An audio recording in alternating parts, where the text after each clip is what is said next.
Olá, benditos! No vídeo passado, nós relembramos a grande vitória do povo de Deus sobre o exército de Seom, rei dos amorreus, e como essa vitória animou os israelitas a enfrentar outro rei, Og, o rei de Bazã, que já estava vindo ao encontro de Israel com todo o seu exército. Acontece que, mais uma vez, Deus deu vitória ao seu povo e eles tomaram as 60 cidades do reino de Og.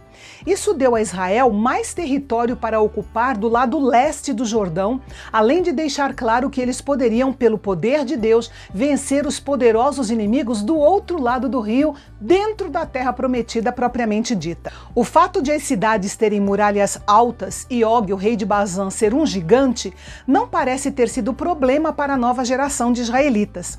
Deus é maior que as muralhas e mais poderoso do que os gigantes. É interessante que nesses 3 primeiros capítulos de Deuteronômio, a referência aos refaíns, que eram gigantes, é bem frequente. Isso mostra que Israel era capaz sim de derrotar esta raça de guerreiros tão temidos se simplesmente confiasse no Senhor. É importante relembrar aqui também que as nações que Israel enfrentava do lado leste do Jordão e que enfrentaria em Canaã eram extremamente perversas. Eram povos cruéis que sacrificavam os próprios filhos aos falsos deuses que eles adoravam. A prostituição cultual masculina e feminina nos templos, que inclusive incluíam relações sexuais, eram parte importante da religião de Canaã. Eles tinham o testemunho de Deus através da criação, tinham o testemunho da vida de Abraão, Isaque e Jacó, que viveram ali em Canaã, tinham ouvido sobre a destruição de Sodoma e Gomorra e das pragas do Egito, do livramento do povo de Israel com a travessia do Mar Vermelho, e mesmo assim não se arrependeram. Por isso, seu tempo havia se esgotado e era chegado a hora do julgamento divino sobre aquelas nações.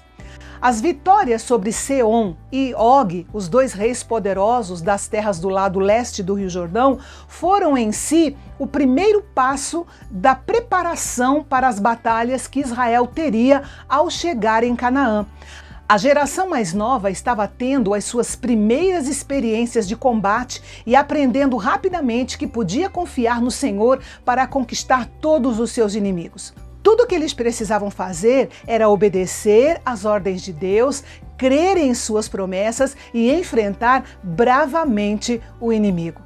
O segundo passo da preparação para a conquista foi o assentamento das tribos de Ruben, Gade e da meia tribo de Manassés, que pediram para ficar no território conquistado por Israel do lado leste do Rio Jordão, porque eles se dedicavam à criação de rebanhos e aquela região era ideal para aquele tipo de atividade.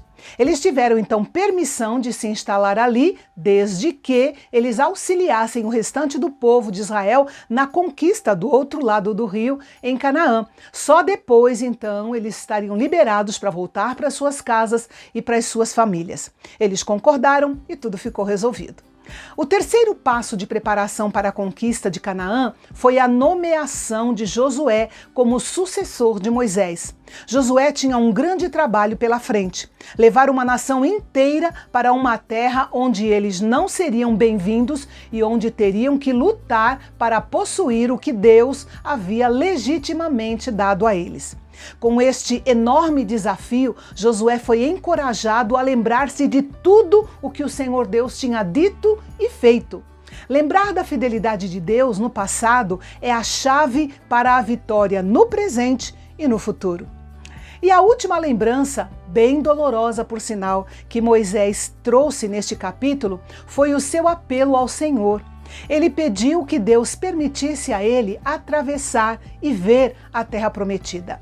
Moisés sabia que Deus era rico em misericórdia e perdão, mas a resposta do Senhor foi: chega, não me fale mais sobre esse assunto. Por causa do seu pecado em Meribá, Moisés não pôde entrar na terra prometida. Moisés foi um grande homem de intercessão, talvez um dos maiores da Bíblia. Mas mesmo assim Deus disse não à sua oração, mostrando que às vezes ele dirá não até mesmo aos seus mais poderosos intercessores. Isso pode parecer uma punição muito severa para Moisés. Por causa de um deslize, ele iria morrer sem entrar na terra prometida. Acontece que Moisés foi julgado por um padrão muito mais rígido do que o normal, justamente por causa da sua posição de liderança diante da nação e também porque ele tinha um relacionamento extremamente próximo com o Senhor. Repetindo aqui as palavras de Jesus, a quem muito foi dado, muito será exigido, e a quem muito foi confiado, muito mais será pedido. O Senhor não permitiu que Moisés entrasse na terra, mas antes que ele morresse, permitiu que ele visse a terra do alto do monte, à distância. Agora ele deveria encorajar e fortalecer Josué para amar o povo e prepará-lo para entrar na terra prometida. Moisés tinha o coração de um verdadeiro pastor. Ele sabia que o seu ministério não estava centrado em si mesmo e na sua própria satisfação, mas em Deus e no seu povo. Por isso, o livro de Deuteronômio é, em certo sentido, o testamento espiritual de Moisés, o grande legislador de Israel.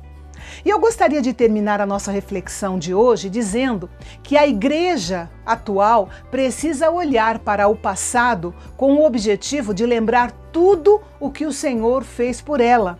Para que a nova geração de cristãos marche vitoriosa rumo ao futuro, é preciso que volte às suas raízes e que aprenda novamente os fundamentos do que significa pertencer ao povo de Deus. E amanhã nós vamos ver Moisés lembrando o povo sobre o caráter de Deus, do seu grande amor por eles, apesar das suas falhas, e de como eles deveriam ouvi-lo, temê-lo e adorá-lo. Vale a pena nós lembrarmos disso também. E eu espero você. Até lá!